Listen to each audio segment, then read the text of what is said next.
Isang mapagpalang umaga sa ating lahat, mga kapatid ko kay Kristo. Mula sa The Solid Rock Morning Devotion, isang kagalakan na muli tayo ay makapagbulay-bulay sa salita ng Panginoon sa umagang ito. Mga ilang minutong pagbubulay-bulay ng mga salita ng Panginoon upang papurihan at sambahin ang ating Panginoong Hesukristo. Ang ating pagbubulay-bulayan ngayong umaga ay matatagpuan sa Isayas, Kabanata 53, talatang 3. Ito ang sinasabi. Hinamak siya ng mga tao at itinakwil. Nagdanas siya ng hapdi at hirap. Wala man lang pumansin sa kanya. Binaliwala natin siya na parang walang kabuluhan. Pinagpala na po tayo sa pagkabasa at pagkarinig ng kanyang mga salita. Tayo po ay manalangin. Ama naming Diyos na makapangyarihan sa lahat,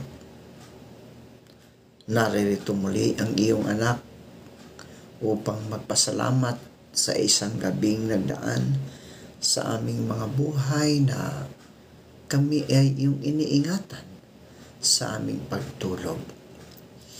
Maraming salamat o Diyos sa muli mong paggising sa amin, sa muli mong pagbibigay ng buhay, ng lakas at ng karunungan. Sa umagang ito, O Diyos, patuloy kong inilalapit sa inyo ang aming mga kaibigan na nasa banig ng karamdaman.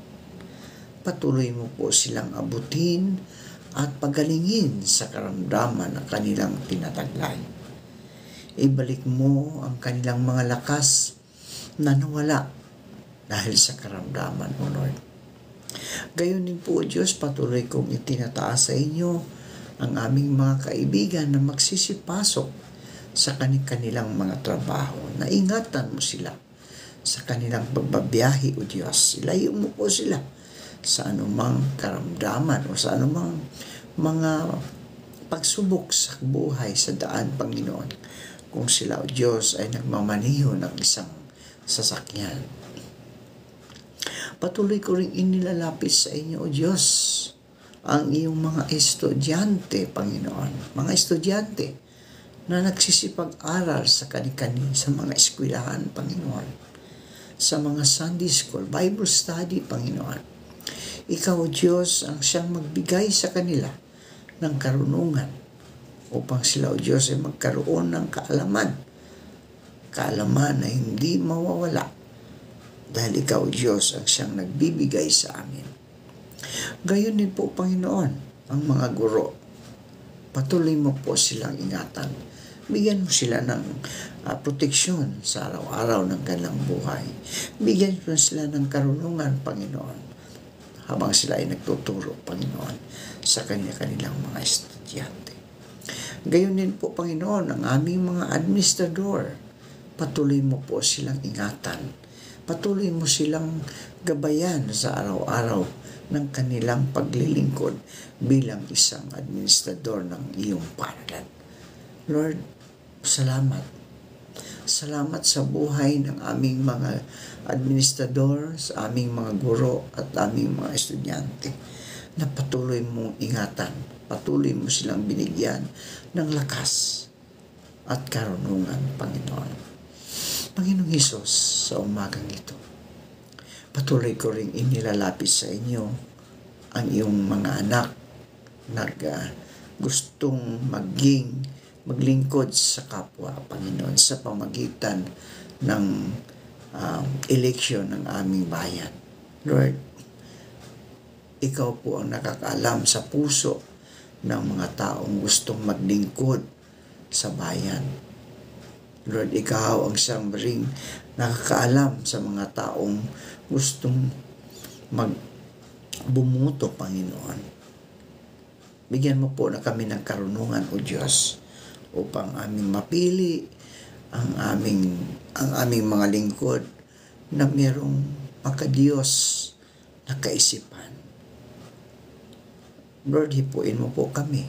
Ang banal mong Espiritu ang siyang patuloy na mag-guide sa amin pagdating ng halalan, Panginoon. Panginoong Hesus, patuloy ko rin itinataas sa inyo ang aming mga kaibigan na naghahanap ng trabaho. Ito man ay lokal o abroad, naway makasumpong sila ng magandang trabaho sa tulong ng iyong banal na Espiritu upang sila, O Diyos, ay magkaroon ng hanap buhay dito sa mundong aming kinagalawan. Gayon po, Diyos, patuloy naming inilalapit sa inyo ang mga OFW, ang mga nagtatrabaho sa ibang bansa. Patuloy mo silang ingatan at proteksyonan sa lahat ng dako, Panginoon. Ilayo mo po sila sa anumang kapahamakan. Bagkus bigyan mo sila ng karunungan, katalinuhan, na sila ay makapaglingkod sa kanilang employer na may pag-ibig at may pagmamahal na nagmumula sa aming Diyos na buhay na aming tagapagligtas. Maraming salamat po, Diyos, sa lahat ng katugunan na ipinagkaloob mo sa amin ngayong araw na ito at sa susunod na mga araw. Sa pangalan ni Hesus Kristo na aming Diyos at tagapagligtas. Amen. Amen. Ang pamagat po ng ating pagbubulay-bulayan ngayong umaga ay ang mapagpakumbabang tagapagligtas, no? Mapagpakumbabang tagapagligtas. Minsan, nagpapagalingan ang mga punong kahoy na sina santol, mangga, kabalyero at niyog. Pinagtatawanan nila si patpating punong kawayan, pero hindi ito umiimik.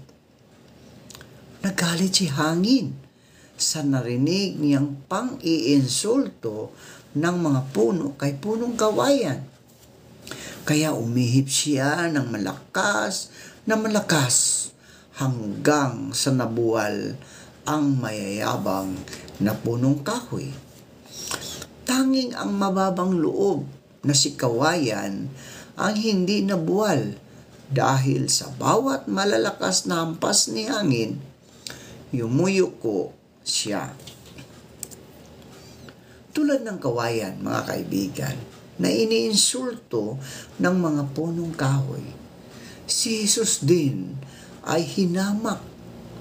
May hihigit pa ba sa mga pasakit, panunuya, pagbubugbog at pagpako sa krus na naranasan ni Jesus? Ayon sa Isaias, Kabanata 53, talatang 3, ay inihula na si Jesus ay hamahamakin ng mga tao at itatakwil.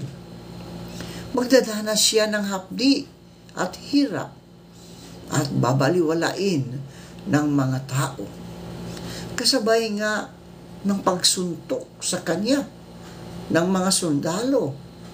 Marami pang panalait na ginawa sa kanya. Tinuya rin siya ng isa sa 2 kriminal na ipinako sa tabi niya ayon sa Lucas Kabanata 23, talatang 39. Maging ang mga nagdaraan, ang mga nagdaraan ay ininsulto siya at hinamong bumaba sa krus at iligtas ang kanyang sarili. Marcos 15:29.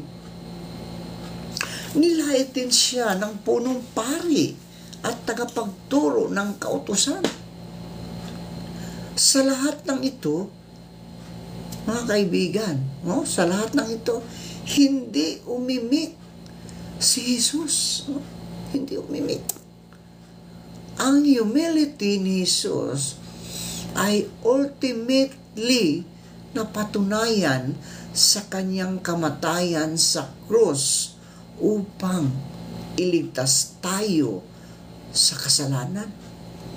Gayahin natin ang 2 kriminal na napako sa tabi ni Jesus. kilalanin natin na tayo ay dapat maparusahan dahil sa ating mga kasalanan. Ngunit si Jesus ay walang kasalanan. Sinless and spotless. Kaya siya lamang ang tanging makakapagligtas sa atin, mga kaibigan. Siya lang, wala nang iba. Huwag nating baliwalain si Jesus at ang kaligtasang inaalok niya sa atin. Mga kaibigan ko, ito ngayon ang hamon sa atin.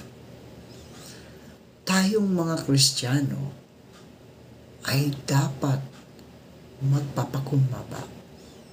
Anuman ang ating naranasang pag-iinsulto sa iba, no? Pag-iinsulto ng mga hindi nakakilala kay Kristo. Huwag nating pansinin, mga kaibigan. Bagkus ating ipinalangin sila na makilala nila ang Panginoong Hesukristo upang sila, mga kaibigan, ay maligtas din. Mahirap kaya? Oo, dito sa mundo, siguro sabihin natin, mamayaman sila o meron sila. Pero kaibigan, kawawa sila pagdating sa kabilang buhay. No? Tayong lahat ay lilisan sa mundong ito. Tayo ay mga immigrant dito sa mundong ito. Paano na lang kung sila ay hindi nakakilala kay Kristo? Pag sila ay lumisan sa mundong ito, saan sila pupunta, kaibigan? Kaya hamon ito sa atin, mga kaibigan, mga mananampalataya kay Kristo. Ating ibalita ang magandang balita sa hindi pa nakakakilala sa ating Panginoon upang sila ay maligtas din. Manalangin tayo. Lord Jesus, I repent of my sins. Katulad ng kriminal na kasama ninyong napako. Ako po ay naniniwala na kayo ay walang kasalanan, sinless and spotless. Pero kayo ang nagbayad ng aming mga kasalanan. Kayo ay hari at kayo lamang ang makakapag-save sa akin at sa amin. Lord, my Savior Jesus reign in my life. Panginoong Hesus, sa umagang ito, patuloy ko ring itinataas sa inyo ang mga kaibigan naming nakikinig at lalong-lalo na isinabuhay ang iyong mga salita. Napagpalain mo sila. Ingatan mo sila sa lahat ng oras ng kanilang buhay na kasama ang kanilang buong sambahayan. Panginoong Hesus, maraming salamat po. Sa pangalan ni Hesus. Amen. Amen.